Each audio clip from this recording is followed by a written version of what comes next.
Who the Wild Things Are with Ryan McGuire. You gotta listen to your body. Oh my God, maybe, I could get out there, I could do this. Let's take a ride, find your wild side, real stories, see with your own eyes. It's so beautiful. I'm gonna have the best time out here. I was in tears. I was like, that's the best, man. All right, folks, welcome back. Episode 10 with Aron Snyder. Thank you guys all for joining. Like I was saying earlier, I'm just so blessed. I feel like now we're an official podcast. We have 10 episodes. And I didn't think that from the beginning, my first 10 guests would be anywhere near this cool. It's like having dinner with the coolest 10 people you could ever imagine. So this has been really fun for me. I hope you guys have enjoyed it as well. Hey, there he is. Aron, how's it going, man? Good. How are you? Doing well. Can you hear me all right? Yeah. Good, man. Yeah, sorry about that. It's there's always an added difficulty to the live aspect, but I always feel like it's worth it.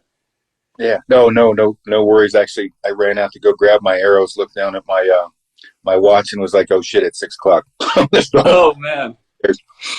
Sometimes it's like that, but awesome to have you on here. What's going on right now? Are you going on any hunting trips, or they mostly got the beast locked up in the cage these days?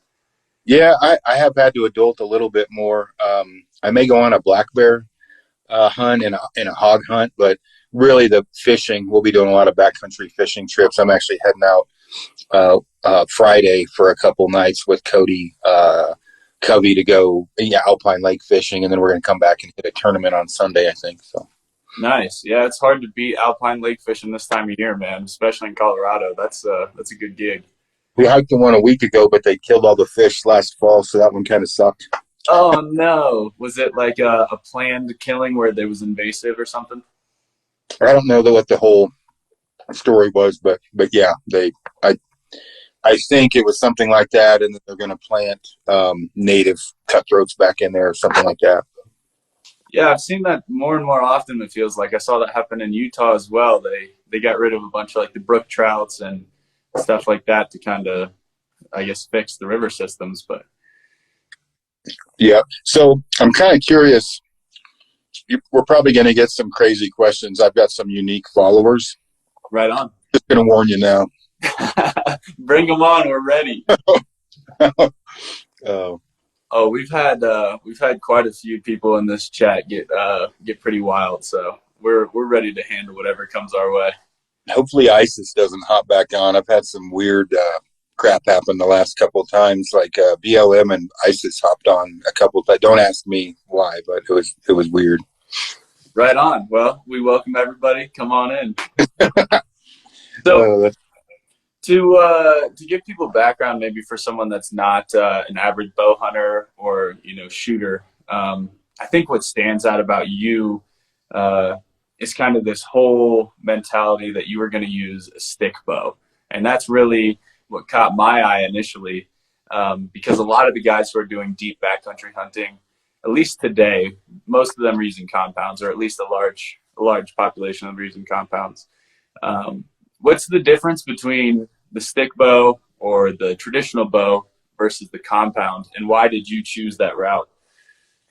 Well, I actually shot I'm reading some of the comments. Wasey, that's a good one. He said, "I didn't know you knew the lead singer for Nickelback." That's right. Here I am. I actually hunted with a compound for 20 years. I shot tournaments and everything else, and then I switched in 2016 to the stick bow, more on a dare or a bet than anything. And then I ended up falling in love with it. Kind of rekindled the excitement for archery, and obviously now I'm full bore into it. So it wasn't like I started 20 years ago shooting a stick bow. It was more towards the end.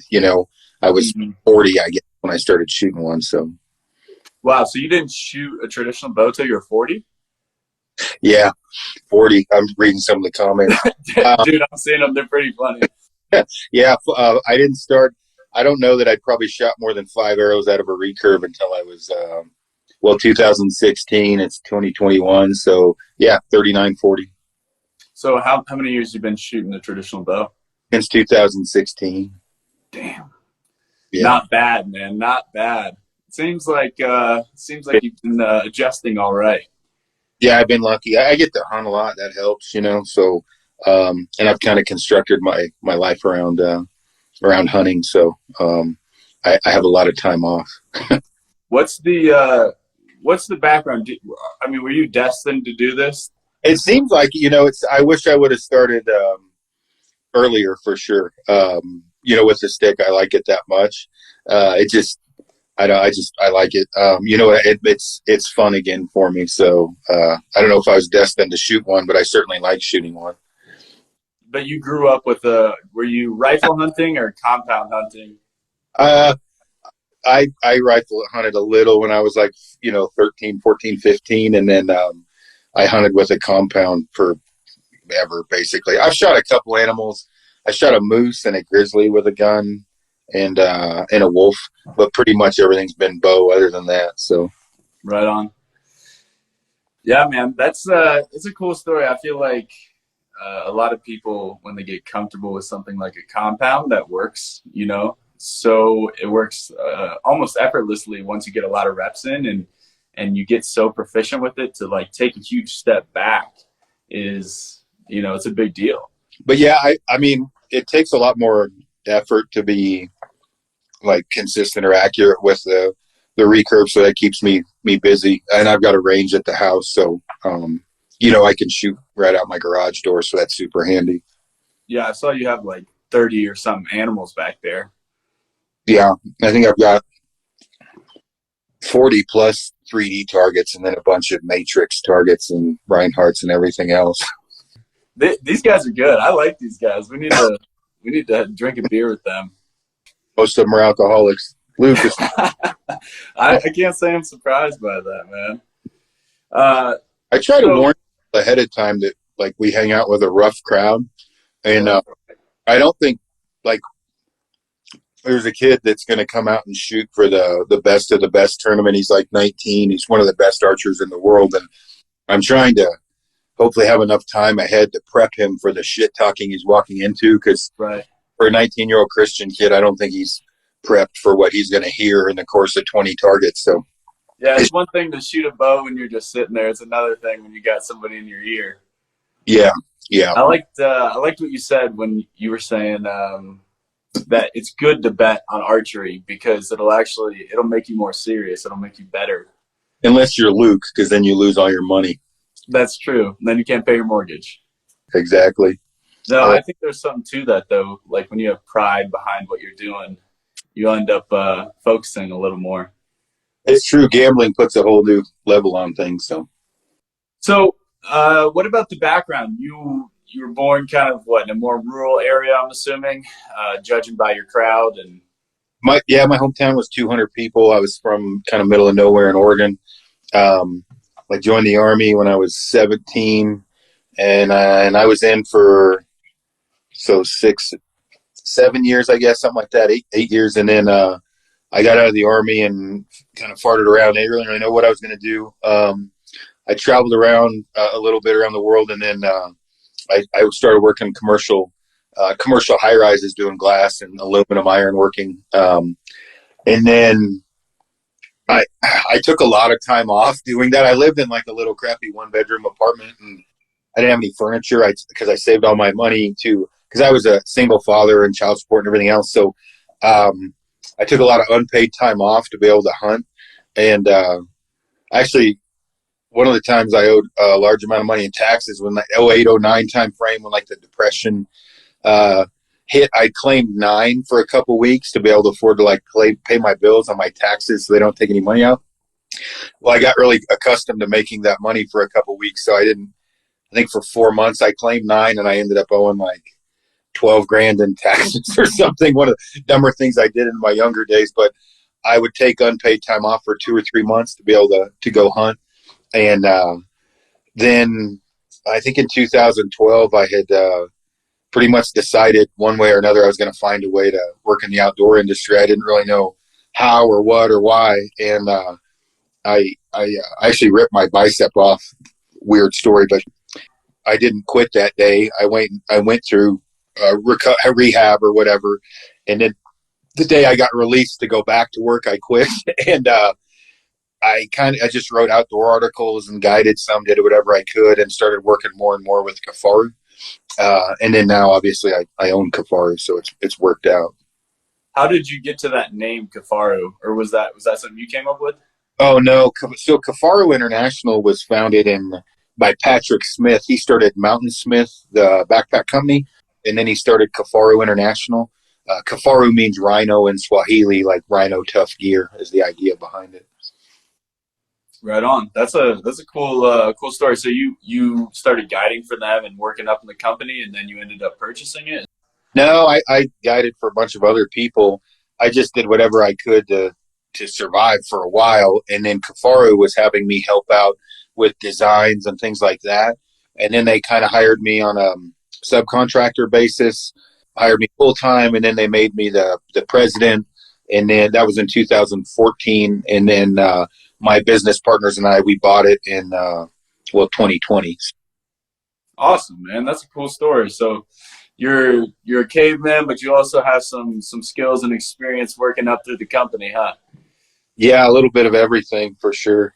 Right on. What was your experience in business before this? You were in the Army. Did you ever have like business experience, or were you just kind of? Fuck no. Why do you think I don't sleep? I mean, I ran a commercial glass shop, but I one thing I found is like leadership, just put really smart people around you and help with motivation, help build them up, help, the direction and flow of the company. And then the company kind of runs itself because you just surround yourself with good people that want to work for you. So by no means, I'd say I'm a good leader and probably a bad businessman in the sense of the paperwork aspect. And, Frank pretty much runs everything on the, he's the,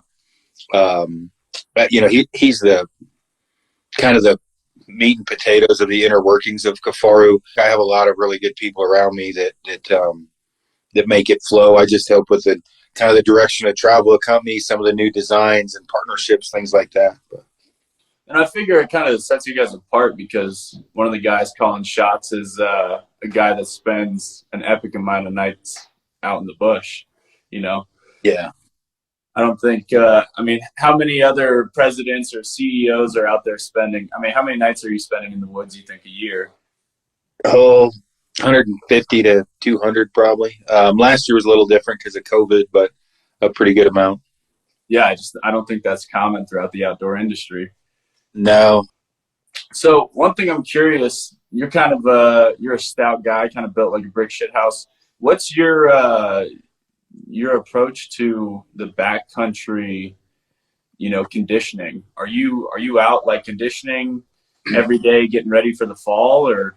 Yeah, I just don't get out of shape, but I do backpack cardio. I ride a mountain bike and just simple push-ups, pull-ups, just normal stuff. And then being in the mountains a lot, obviously, you just stay in shape. My house is at 10,000 feet, so I'm high elevation. But the biggest problem most people have is diet.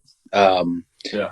And so you get a good diet and work out and kind of bridge up. I think that people probably overcomplicate diet because they want like a magic pill, when in reality, if you just eat what's growing out of the ground and what grows on four legs, you're probably going to get pretty skinny.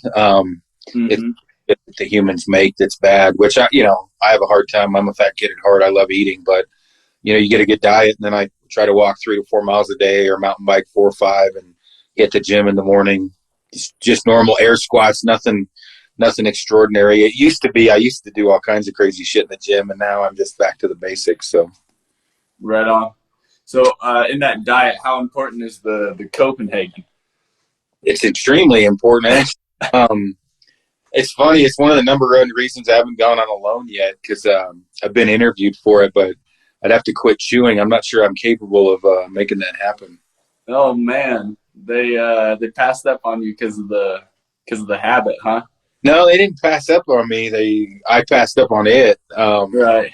I just between not drinking caffeine and Copenhagen, I'm like, I wonder how long I actually could make it without those two things, because I have no doubt I could survive forever if I could have those two things. But without those, I would definitely have to quit ahead of time, or probably see a panic attack about 2 weeks in because of no chew and no caffeine. That would make for some really good TV, though. Yeah, I'm sure, sure it would. I've heard quitting chewing is harder than quitting like heroin. I really don't want to find out. So, yeah. You know, I haven't done a lot of big game hunting, and one thing I'm always thinking about, especially like when I'm training, is like I hear these stories of people packing out massive animals, and I'm just wondering, like, how do people not get more messed up? Like, I mean, maybe they do, and you just don't hear about it. Why is there not more stories about people just getting torn ACLs walking down a mountain with a deer on their back? I mean, it happens, but they're out like a boned out mule deer is only 65 to 70 pounds, which is very, very doable for most people. Splitting it up, you know, an average elk, you figure a good way to look at it is whatever it weighs on the hoof, you're going to get 30% of that in meat. So a 500 to 600 pound elk's pretty average in Colorado. So, you know, 150 to 180 pounds, let's say. So that's 2 trips without your gear. You know, it's not as bad as, there's a lot of internet numbers that get thrown up as far as like what people pack out. But the reality is, you know, 75 to 90 pounds is pretty average. And that's not horrible, you know, to pack out. Yeah, that doesn't sound so bad. I guess I probably read more blogs than I should, because you hear stories about people carrying out ridiculous numbers, and I think a lot of that's kind of like the hunter's tale. I was worried about this. I'm like, are we going live on his page or mine? Because my page has got some rough followers. Dude, I grew up with a bunch of older brothers that were all degenerates. I can handle it, man. These guys are pretty quick though. I like it. They're pretty funny. Yeah, Luke and Wasey, and then yeah, Wasey's had some good ones. Boot bow hunting. He was a Marine. He's funnier than shit. I think that's one of the problems too, when you get used to like, this is my kind of people, but it's hard to turn that off. And so when you get around other people and you're acting the same way, you almost have to preface the conversation of, hey, I hang out with a rough crowd. If a few things slip out, please don't let it bother you, because I'm pretty rough around the edges, because it's hard to, as you can see, hang around with people like this and then just shut that off. I feel like a lot of my friends are the same way, so it's mutual. It's shared here, man. I'm the one that goes to dinner and has to usually preface it like, hey, you're going to meet this guy. This is kind of how he acts. He's a good person, but might catch you off guard. The last time I had I did a live story. I actually hadn't done one since then, because I had people asking me what my pronouns were and some other weird shit. It was strange. So, did you say mule deer? No, I said get the fuck off my page. That's what I said. But another question I have for a guy like you, so there's kind of a couple different avenues you can go, like inside of hunting. Why did you choose gear instead of like a guiding business or like a different outdoors industry? Guiding sucks. Yeah, and you don't make very much money at it, and you got to deal with shitty clients. And as far as gear goes, the only reason why I really kind of dove into that is getting bad info from maybe people who were sponsored by a company that were pushing something that kind of sucked. There's plenty of guys that push really good products too. And so, you know, years ago when I started kind of doing gear reviews, it was just to kind of give realistic opinions of what boots or backpacks or headlamps or whatever. And then the Kifaru thing, that just when I was doing a backpack review, and Kifaru was one of the packs I tested, and it was my favorite. And then I kind of helped them design, and obviously it's led me to be the owner. But the guiding thing, and there's some guides that are tuning in, sucks. It can be fun sometimes, but it certainly wouldn't be my first choice. I thought, you know, as a younger, I wanted to do it, but, you know, you generally don't always get the best of clients. You don't get a whole lot of there's not a lot of glory in it, I guess you could say. When I say glory, meaning you get to find the animal, you get to pack the animal out, you get to cut up the animal, but you don't get to shoot the animal. Well, the shooting of the animal is kind of the fun part for me, or I like, you know, taking an animal down and eating it. Well, you don't get to do that. You just get to do all the other stuff. So it's kind of weird. Some people like it. I just only do it when I have to. Right on. So the the issue is partially money and partially the clients. Did you have a lot of experiences when you were guiding? Like, my thing is always, I grew up on some deep sea fishing boats. And like, if you take clients out, they don't catch much, they're super upset, right? Is that kind of the same thing in the big game hunting guiding world? Yeah, I guess so. I just, when you're talking about like, well, with money and people, or, it'd be the equivalent. You ask me, why didn't you become an accountant? I'm not an accountant, and with guiding, I still guide. It's just more of a, off season. I help my buddy Scotty down in Texas. It's not something you're ever going to retire at. It's not something you're going to make a ton of money. I mean, some people do, to make a ton of money at. And so it just wasn't a path that I went to other than to make money. You really have to be an outfitter, own a large concession, and really get after it to be successful. Some of one of my best friends, the Lancasters, they're from Canada. They do really well at it, but they're very established. They've been doing it since they were kids. And so, yeah, it just wasn't anything I really wanted to, when I got out of the Army and was kind of trying to figure out a way to make it in the industry, guiding definitely wasn't at the top of the list. Do you see most of the guys that are doing guiding in the fall, are they guiding fly fishing trips here during the other seasons, or?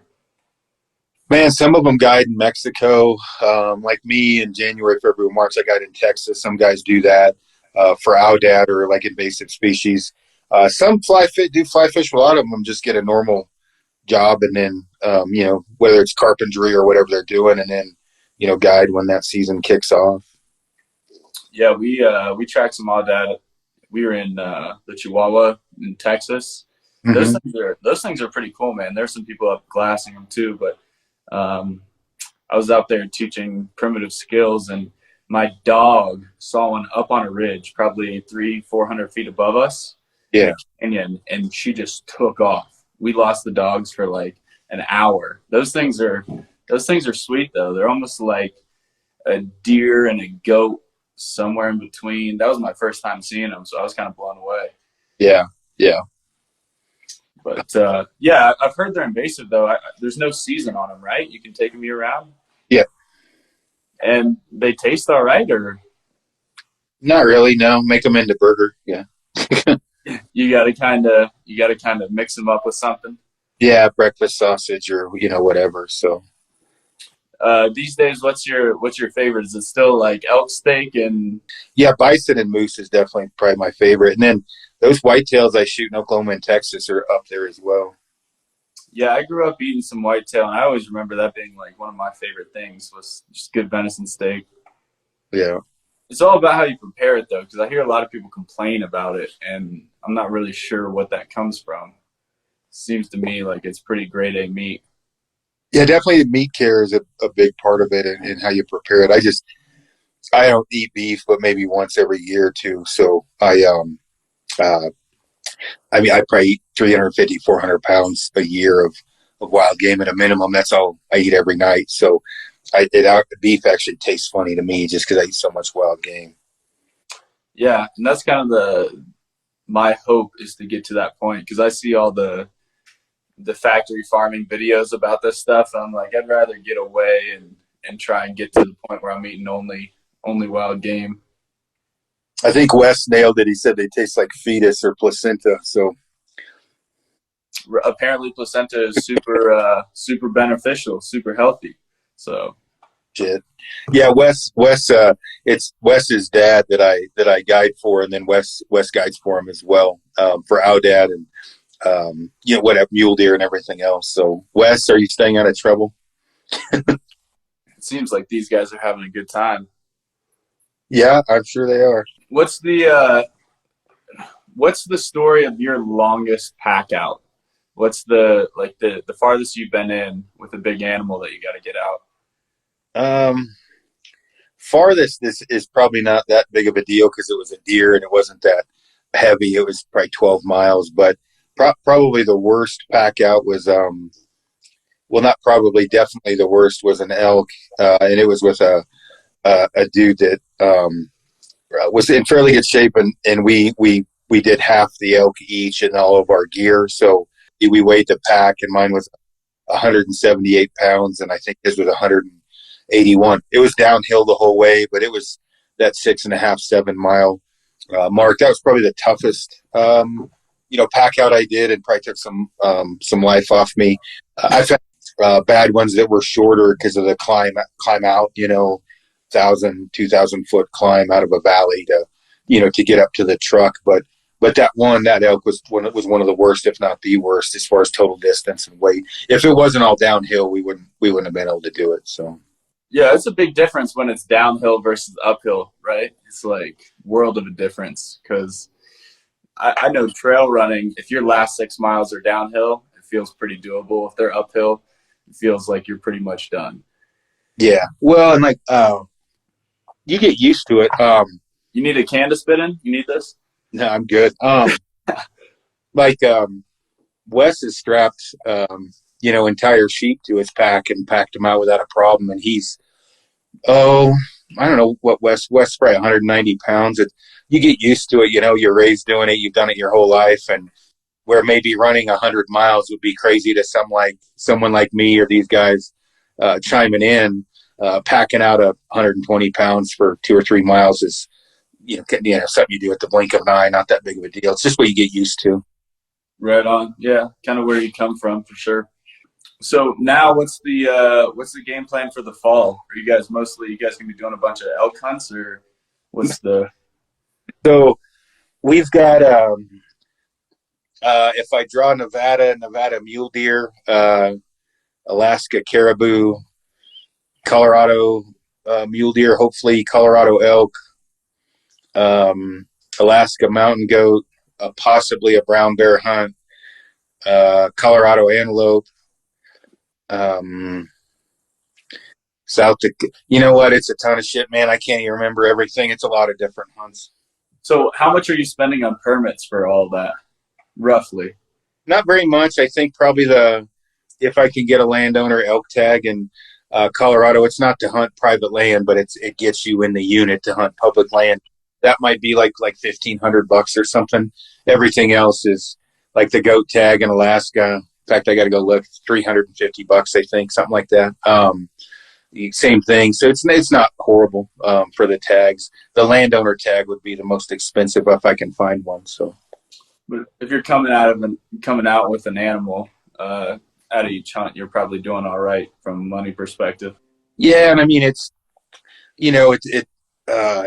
at this point or whatever, it's my life, right? I mean, whether when I say that, meaning, if a buddy gets one and I don't, or it's a crazy adventure, or, I mean, it's just what I do. So I get a kick out of people that talk shit about what you spend on hunting when they spend that much on putting a fucking little white ball in a hole, swinging it with a bunch of other dipshits driving go-karts around.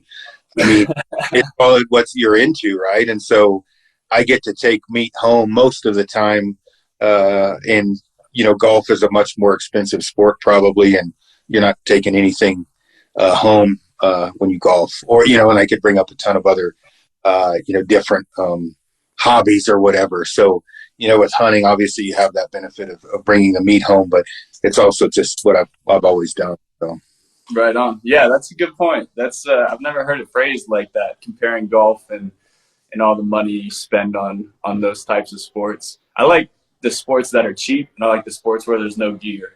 That's why I think typically I've preferred things like trail running, because there really isn't a lot to it, which kind of surprises me with a guy like you. And it's almost ironic, you make gear so that people don't have a lot of gear or a lot of shitty gear. Right? Yeah. The goal is not to just collect a bunch of shit.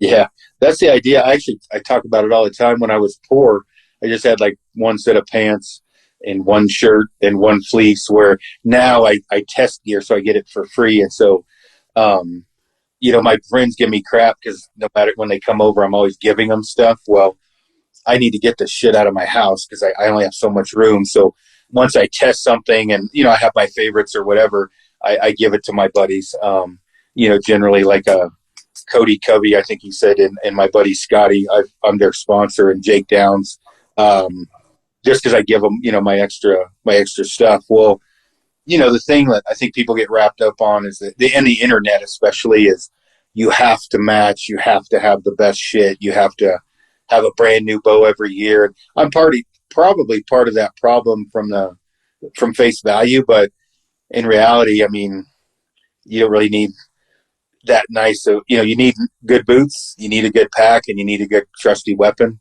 You need a good optics, but you can get by, and be successful, bridging up with not that good a gear. And the poorer you are, the tougher you have to be. So it's That's good right. because usually when you're young, so as you gain money, you're not as tough as you were when you're young, but then you can afford better shit. So. Yeah, that's exactly it. The more poor you are, the tougher you got to be. I think I'm still in that stage where I can't necessarily afford a lot of nice gear, but definitely makes you a little bit harder on the outside. The wild thing for me is the folks that have the big budget and then don't ever really use it. I feel like a lot of the older hunting community that I grew up with, they had just gear for miles and miles and miles, but they never got in the woods. So I think my approach has always been the opposite. Get in the woods as much as you can. Get the gear once you see the need for the gear.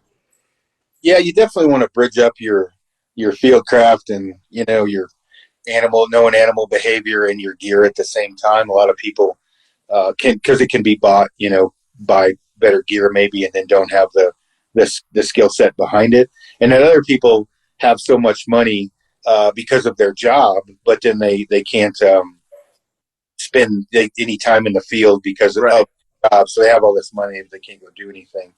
So what if you were talking to a beginner hunter like myself, what would you say the most important thing would be? Would it be to learn kind of animal behavior first? Is that the starting point? Yeah, I'd say animal behavior and field craft would be, or woodsmanship, whatever you want to call it, would be, probably the most important. And then, kind of meshing, what you've learned with that together with, fitness and, what gear's most important and, whatever, all that kind of stuff. In time, having the amount of time, the most amount of time possible to be in the field is a big one too. In terms of fitness, you see guys like Cam Hanes, right, with these like psycho fitness routines and basically bringing that into bow hunting. Is that where it's going? Is bow hunting that demanding? Do you think that bow hunters are eventually going to have to be kind of elite athletes, at least in terms of endurance? No. Some of my fattest friends are the most successful. No. The fitness thing is important. Just in general, it's better to be fit than it is to be a fat fucker. I mean, that's just common sense. I mean, there's guys, one of my buddies, Henry Ferguson, he kind of made a not fit to hunt kind of a joke. He kills tons of big mule deer. But you can't, and the truth of it is you're going to live longer, probably. You're going to live happier and healthier and less joint problems and aches and leaky gut health and all that. But you don't have to be the first there. You just have to get there and know what you're doing. So I know a lot of fat guys that kill a lot of big shit on backpack hunts. Fitness helps, and I promote fitness, but I think fitness is probably hyped up way more than it needs to be. You need to be fit, right? No doubt, but you don't. And I'm not taking anything away from Cam. He's super motivational for people, but you don't have to run 100 miles to go kill shit, right? You just need to be fit enough. You need to know animal behavior enough. But would I take a guy that doesn't know what he's doing, that can run 100 miles over a guy that doesn't know what he's doing is fat? Fuck no, I take the fat guy every time. Seriously, he's going to know what to do with the animal when it's on the ground. He's going to know how to approach it. He's going to know when to be patient, when to be aggressive. He's going to know what to do, where to put his camp. Where the dude that can run 100 miles, all he knows how to do is fucking run. And so he's pretty much worthless after that. So I guess if he broke a leg, he'd be beneficial because he could run out and tell somebody. But after that, when it comes to putting an animal on the ground, fitness helps, but it's certainly lower on the list than everything else. Yeah, you got to have land nav. You got to have, priorities. You got to have camp skills. You got to have things like that, not just be able to sprint around and run through the woods. Wasey, I wasn't talking about you, although Wasey is a little short for his weight, and Wasey kills a ton of shit. I feel like these guys are arguing about who's the fat one now. Luke would definitely be up there. Luke, are you? Just calling him out.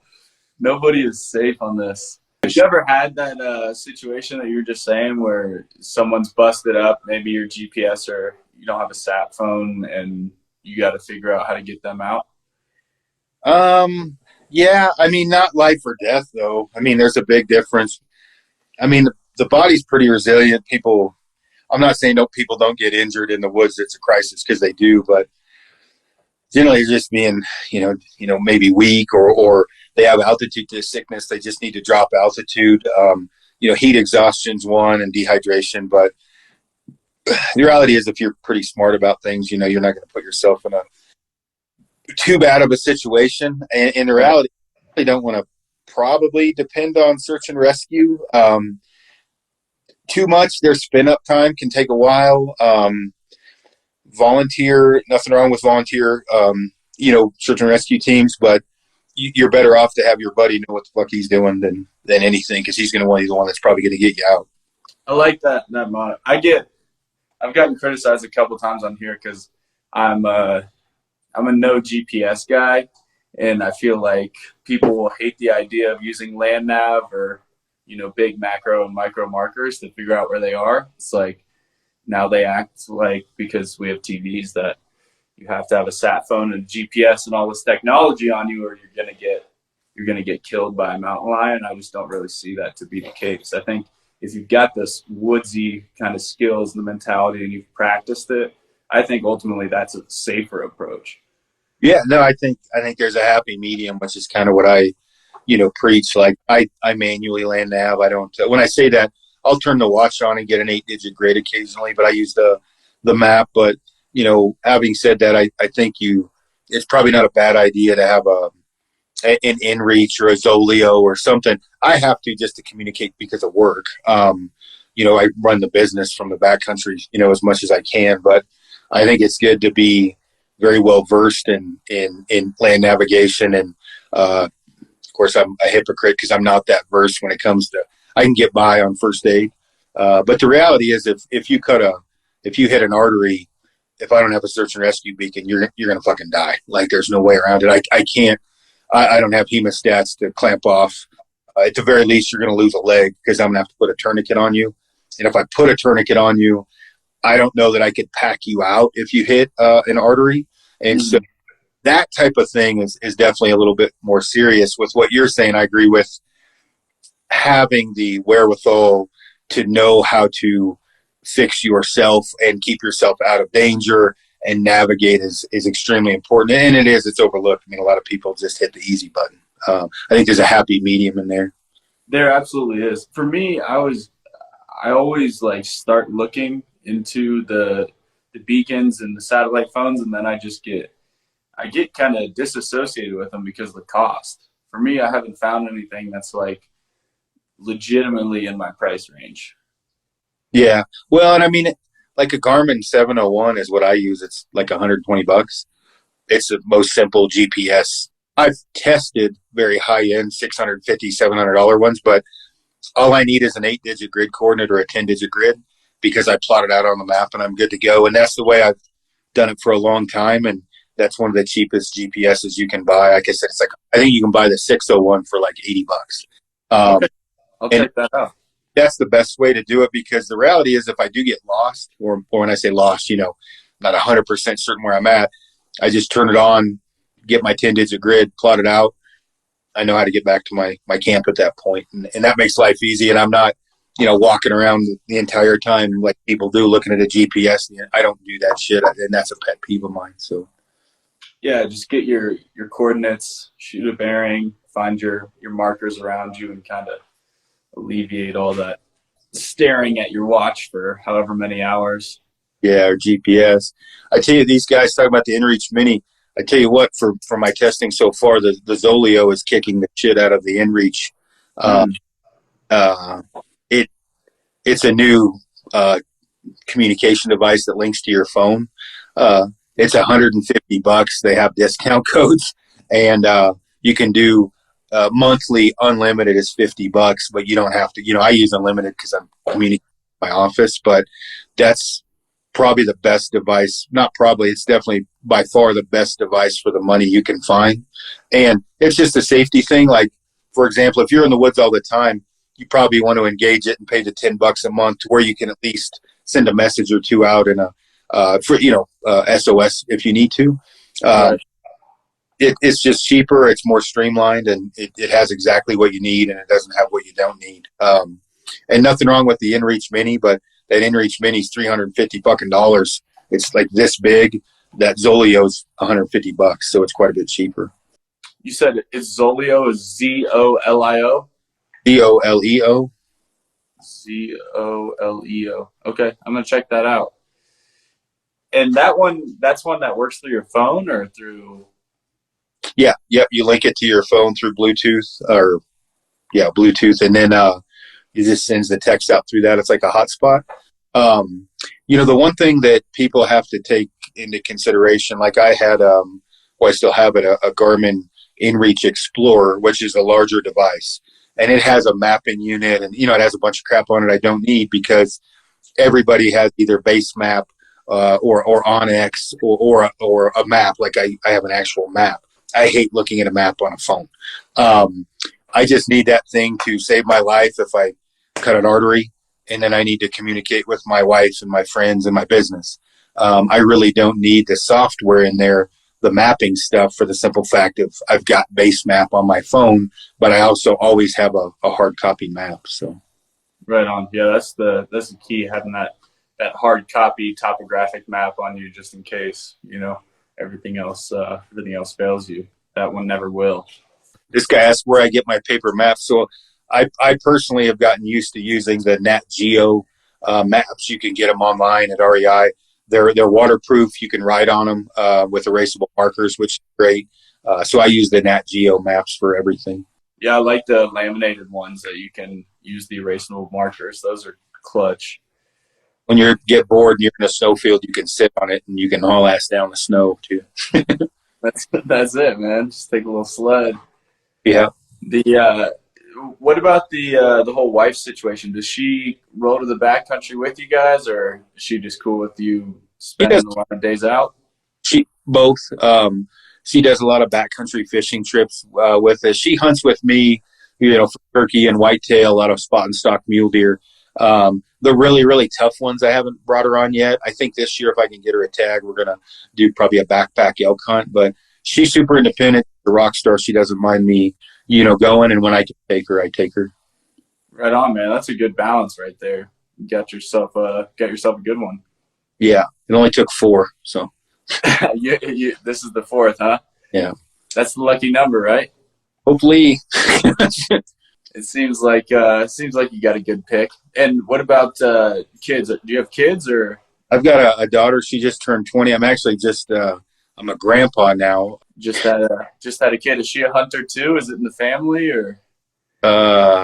My daughter, a little bit. Yeah. I mean, she shoots a bow. She has a recurve and a compound. And her husband, he shoots and he's addicted to it as well.